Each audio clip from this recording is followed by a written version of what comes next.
Более 18 миллионов рублей выделят Тампонскому району для реализации программы по энергосбережению. Поселок Хандыга одним из первых в республике включился в программу, и на сегодняшний день во многих жилых домах установлены приборы учета, а сэкономленные средства возвращались субсидии в поселок. Выделенные в этом году деньги руководство собирается направить на покупку и установку новых приборов учета, теплопунктов, утепление фасадов зданий.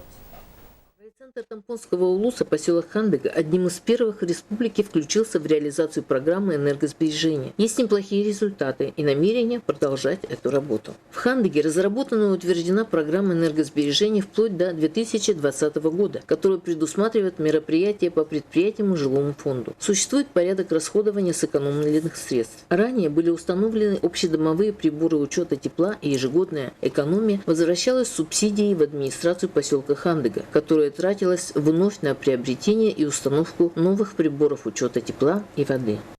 Могу сказать, в корне изменился порядок. То есть, если раньше нам просто предоставляли, сейчас от нас требуют пакет документов, то есть как заявка.